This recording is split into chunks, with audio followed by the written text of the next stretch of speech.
Good Wednesday morning, foggers. I hope everybody had a good Tuesday. I hope you stayed dry down here in South Florida. The storms are starting up, and it's something that we get used to every year. So just be careful with all the flooding and the lightning and all that stuff. And so today I wanted to start with probably will be at least a couple of videos for rookie firefighters and the new cadets that came out of the police academy. So with that, I want to congratulate everybody as you've been putting in several months. I know the police academy is 9 months down here in Miami-Dade, and the fire department, I know it's a very difficult academy, and the burn houses and all the stuff that you guys do. And so congratulations, you have now started this career. I know that as you're going through the academy and you come home, I remember the days of being excited that I finally got accepted, that I was in the academy.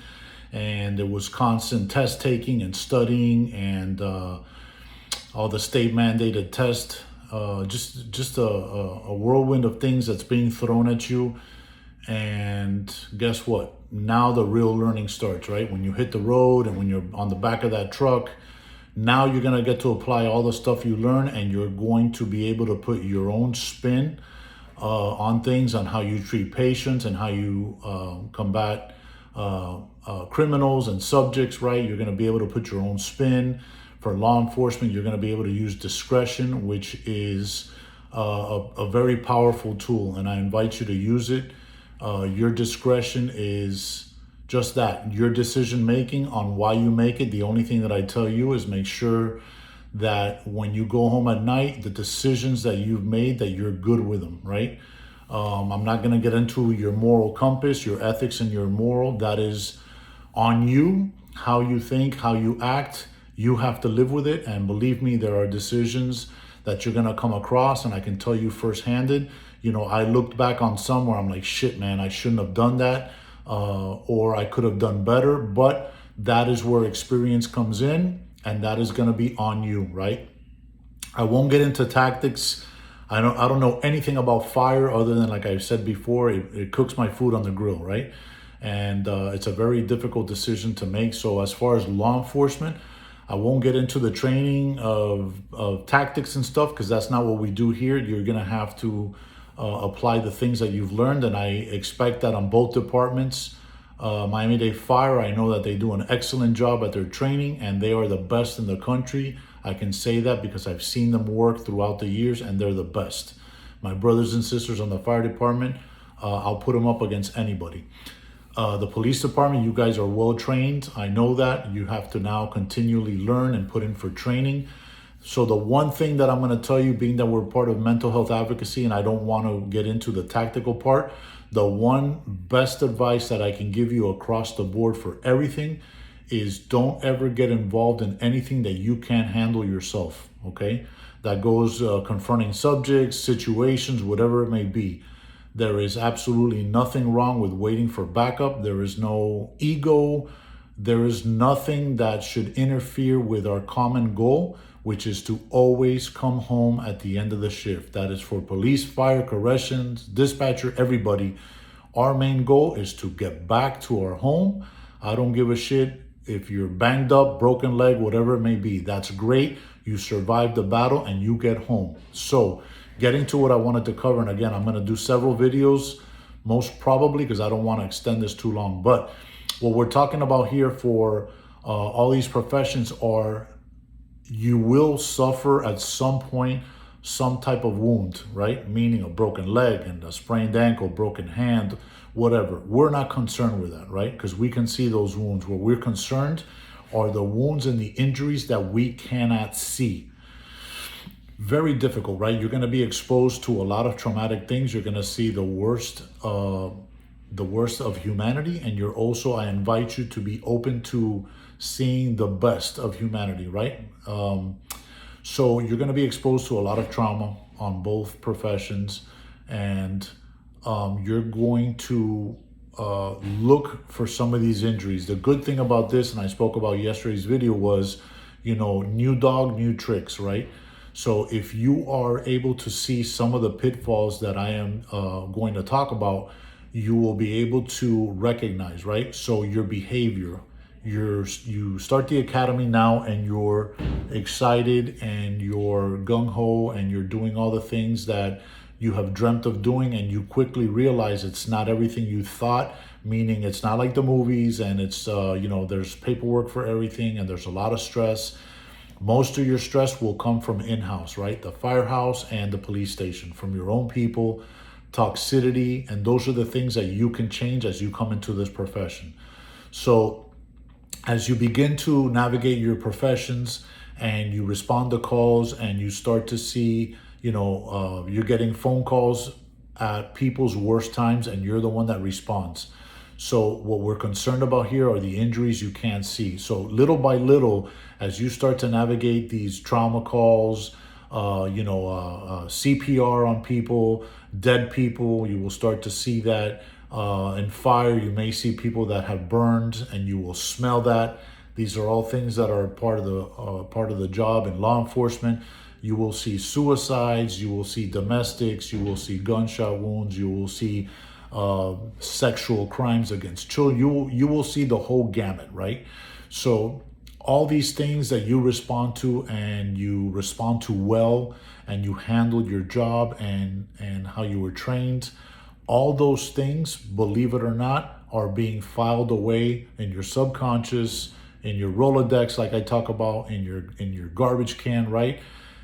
Don't think that because you get to these calls and you handle that and you go eat lunch or go eat dinner and you start to function, don't think they're not taking a toll on you.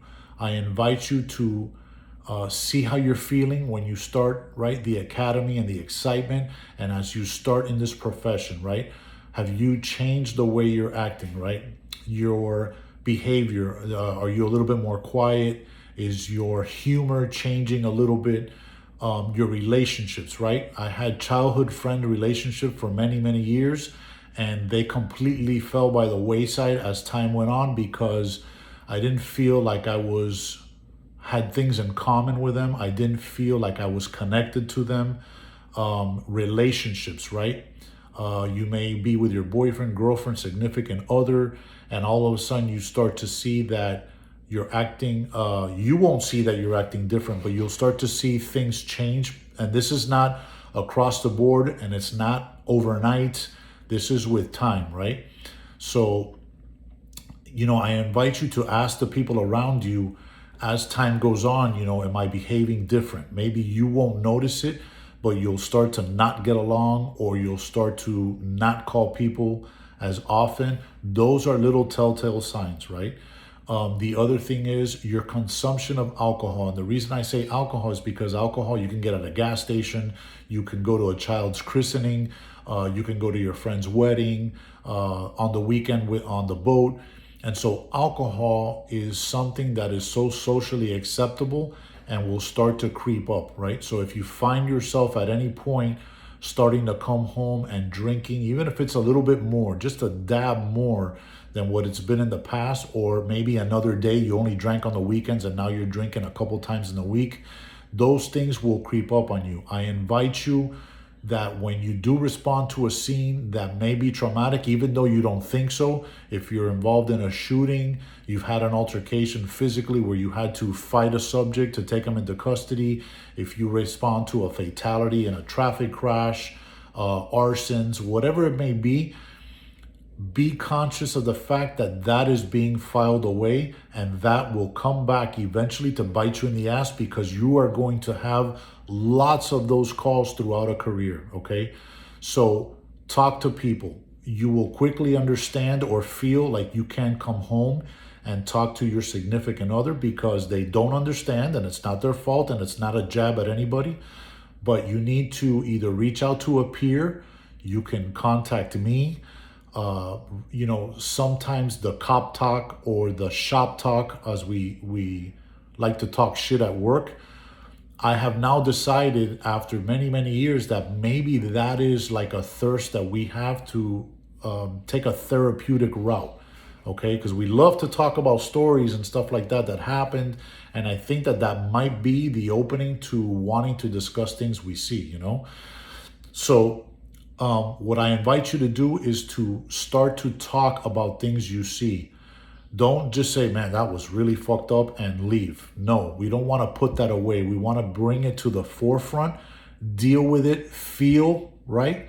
And even mourn later if we have to. If we get, cases with children or, family cases, or just there's so much shit going on out there that, things that may affect you. I also invite you to search yourself constantly and see what you bring to the table. And what I mean by that is, again, being an open book, I've talked about all the dysfunction that I grew up with. And, I brought suicide attempts into my life from my mother, death of my brother, just certain things, right? Those are things that we bring, the dysfunction that we bring to the job. And there will be a call or calls that trigger something in you. And again, you're not going to sit there and go, oh my God, that call just triggered me. That's not how this works. It creeps up on you little by little. And over time, you become isolated, or you can be. Again, this is not across the board. You can become isolated. You can turn to alcohol. You can become angry. You can change your relationships and your friendships with people. These are all things that I invite you to begin to understand and to ask questions, right? You should know people in your psychological services.